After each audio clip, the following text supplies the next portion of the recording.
नमस्कार, तुम्हा सर्वांचं आपल्या स्टडी पॉईंट या यूट्यूब चॅनलमध्ये स्वागत आहे. तर एक बंपर बातमी आहे. खरं तर नुकसान भरपाई अनुदान जे आहे ते मंजूर झालेलं आहे. रक्कम 86,65,29,29,000 रुपयाचा निधी मंजूर झालेला आहे. म्हणजे जून ते ऑक्टोबर 2025 या कालावधीत अतिवृष्टी, अवकाळी पाऊस आणि वादळी वाऱ्यांमुळे झालेल्या पिकांच्या नुकसानीपोटी तब्बल 86,65,29,000 रुपयाचा निधी मंजूर झालेला आहे. याबद्दल संपूर्ण सविस्तर जी-आर या ठिकाणी या व्हिडिओच्या माध्यमातून आपण जाणून घेणार आहोत. तत्पूर्वी तुम्ही जर आपल्या स्टडी पॉईंट या यूट्यूब चॅनलवरती जर नवीन असाल तर आपल्या या चॅनलला लगेचच लाईक आणि सबस्क्राईब करायला विसरू नका. चला तर मग वेळ वाया न घालवता नुकसान भरपाई अनुदान मंजूर कशा पद्धतीने झालेला आहे व निधी किती मंजूर झालेला आहे ते या ठिकाणी आपण जाणून घेऊया. बघा, तुमच्यासमोर हा जी-आर आहे. जून ते ऑक्टोबर 2025 या कालावधीत झालेल्या नुकसानीबाबत बाधित शेतकऱ्यांना मदत देण्याबाबत महाराष्ट्र शासन मदत व पुनर्वसन विभाग दिनांक 25 ऑगस्ट 2026 म्हणजे कालच्या घडीचा अतिशय महत्त्वपूर्ण जी-आर आहे. बघा, प्रस्तावना काय सांगतोय. अतिवृष्टी, पूर व चक्रीवादळ यासारख्या नैसर्गिक आपत्तीमुळे शेती पिकांचे नुकसान झाल्यास यापुढील हंगामामध्ये उपयोगी पडावे याकरिता शेतकऱ्यांना निविष्ठा अनुदान म्हणजे इनपुट सबसिडी स्वरूपात एका हंगामात एक वेळेस याप्रमाणे राज्य आपत्ती प्रतिसाद निधीमधून विहित दराने मदत देण्यात येते. तसेच राज्य आपत्ती प्रतिसाद निधीच्या इतर मान्य बाबींकरिता ह्या देखील विहित दराने मदत देण्यात येते. शासन निर्णय महसूल व वन विभाग क्रमांक CLS 2022 प्र क्रमांक दिनांक 27/3/2023 अन्वये राज्य आपत्ती प्रतिसाद निधीचे निकष व दर विहित करण्यात आले आहेत. केंद्र शासनाने विहित केलेल्या 12 नैसर्गिक आपत्ती व्यतिरिक्त राज्य शासनाने दिनांक 30/1/2014 अन्वये अवेळी पाऊस, अतिवृष्टी, वीज कोसळणे, समुद्राचे उधाण व आकस्मिक आग या स्थानिक आपत्तीमध्ये बाधितांना मदत देण्याचे धोरण निश्चित केले आहे. तसेच दिनांक 22/6/2023 या शासन निर्णयान्वये सततचा पाऊस ही नैसर्गिक आपत्ती घोषित करण्यात आली आहे. बघा, दुसरं महत्त्वपूर्ण अपडेट काय सांगतोय. खरीप 2025 व यापुढील कालावधीकरिता केंद्र राज्य शासनाने अधिसूचित केलेल्या नैसर्गिक आपत्तीमुळे झालेल्या शेती पीक नुकसानीबाबत द्यावयाचे निविष्ठा अनुदानाचे दर व निकष शासन निर्णय दिनांक 27/3/2023 याप्रमाणे देय राहील.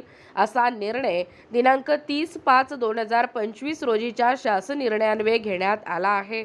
त्यानुसार दिनांक 27/3/2023 रोजीच्या या शासन निर्णयातील निकष व दर यानुसार विभागीय आयुक्त नाशिक यांनी संदर्भ क्रमांक 4 ते 6 येथील पत्रान्वये माहे जून 2025 ते ऑक्टोबर 2025 या कालावधीत 65 मिलीमीटरपेक्षा कमी पाऊस झाल्याने, सरासरीपेक्षा जास्त पाऊस झाल्याने आणि वादळी वारा यामुळे झालेल्या शेती पिकांच्या नुकसानीपोटी विशेष बाब म्हणून अनुदान मिळण्याबाबतचा प्रस्ताव देखील सादर केला आहे.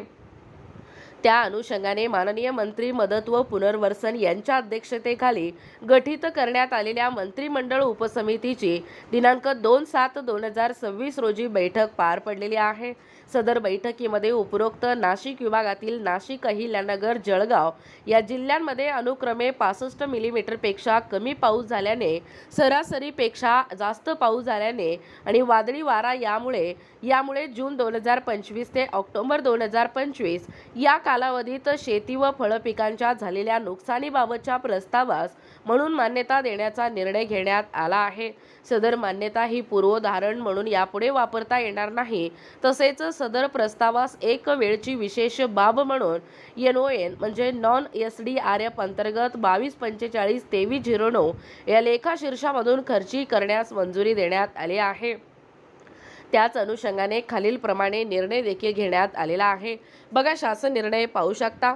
माहे जून 2025 ते ऑक्टोबर 2025 या कालावधीत नाशिक विभागातील नाशिक, अहिल्यानगर व जळगाव जिल्ह्यात अनुक्रमे 65 मिलीमीटरपेक्षा कमी पाऊस झाल्याने, 24 गावात सरासरीपेक्षा जास्त पाऊस झाल्याने आणि वादळी वारा यामुळे झालेल्या शेती पिकांच्या नुकसानीसाठी शेतकऱ्यांना मदत देण्याकरिता संदर्भाधीन क्रमांक 2 येथील शासन निर्णयान्वये निश्चित केलेल्या दरानुसार रुपये 86,65,29,000 इतका निधी माननीय मंत्रिमंडळ उपसमितीच्या दिनांक 2/7/2026 रोजीच्या बैठकीतील या निर्णयानुसार एक वेळची विशेष बाब म्हणून वितरित करण्यास शासनाची मंजुरी देण्यात येत आहे। सदर मान्यता ही पूर्वहरण म्हणून यापुढे वापरता येणार नाही। या शासन निर्णयासोबत जोडलेल्या प्रपत्रात दर्शविल्याप्रमाणे उपलब्ध तरतुदीमधून अथवा आवश्यकतेनुसार पुनर्विनियोजनाद्वारे तरतूद उपलब्ध करून घेऊन कार्यासन मदत 3 व मदत 11 यांनी हा निधी वितरित करावा। तिसरा मुद्दा काय सांगतोय बघा। संदर्भाधीन अनुक्रमांक 1 येथे नमूद दिनांक 24/1/2023 अन्वये सूचित केल्यानुसार डीबीटी पोर्टलद्वारे लाभार्थ्यांना थेट त्यांच्या बँक खात्यात हा निधी वितरित करण्यात यावा। सोबतच्या प्रपत्रामधील सर्व लाभार्थ्यांची माहिती विहित नमुन्यात काळजीपूर्वक तयार करून संबंधित अधिकाऱ्यांनी ती संगणकीय प्रणालीवर भरून मान्यतेबाबत नियमानुसार कार्यवाही करावी। तथापि चालू हंगामामध्ये यापूर्वी शेती पिकांच्या नुकसानीकरिता वितरित करण्यात आलेल्या मदतीच्या निधीमध्ये या प्रस्तावाअंतर्गत मागणी करण्यात आलेल्या निधीचा समावेश नाही याची देखील दक्षता घ्यावी आणि एका हंगामात एक वेळेस याप्रमाणे विहित दराने मदत देण्यात येत असल्याची खात्री करावी। कोणत्याही लाभार्थ्यांना मदत देताना द्विरुक्ती होणार नाही याची तहसीलदार व जिल्हाधिकारी कार्यालयाने कटाक्षाने काळजी घ्यावी। आणि चौथा मुद्दा काय सांगतोय बघा। हा निधी खर्च करताना संदर्भाधीन सर्व शासन निर्णयातील सूचनांचे व निकषांचे काटेकोरपणे पालन करण्यात यावे।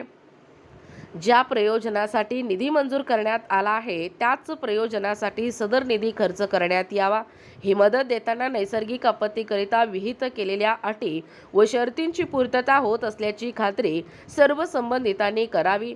लाभार्थ्यांना मदत वाटपाची कार्यवाही पूर्ण झाल्यानंतर लाभार्थ्यांची यादी व मदतीचा तपशील जिल्ह्याच्या संकेतस्थळावरती प्रसिद्ध करण्यात यावा आणि या आदेशाद्वारे तसेच यापूर्वी वेळोवेळी निर्गमित केलेल्या आदेशांद्वारे नैसर्गिक आपत्तीमध्ये शेतकऱ्यांना दिलेला मदतीचा निधी बँकांनी कर्ज खात्यात या ठिकाणी एकूणच अशा पद्धतीने ही जी बंपर बातमी आहे म्हणजे नुकसान भरपाई अनुदान मंजूर झालेला आहे।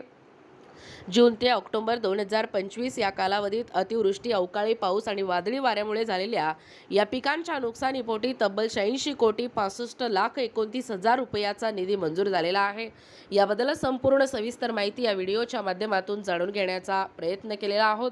अशाच प्रकारे नाविन्यपूर्ण, महत्त्वपूर्ण, ताज्या घडामोडी पाहण्यासाठी किंवा तुम्ही जर आपल्या स्टडी पॉइंट या यूट्यूब चॅनलवरती जर नवीन असाल किंवा तुम्हाला जर आमच्या अध्यापनाचे व्हिडिओ आवडत असतील किंवा तुम्ही जर आपल्या स्टडी पॉइंट या यूट्यूब चॅनलवरती जर नवीन असाल तर आपल्या या चॅनलला लगेचच लाईक आणि सबस्क्राईब करायला विसरू नका।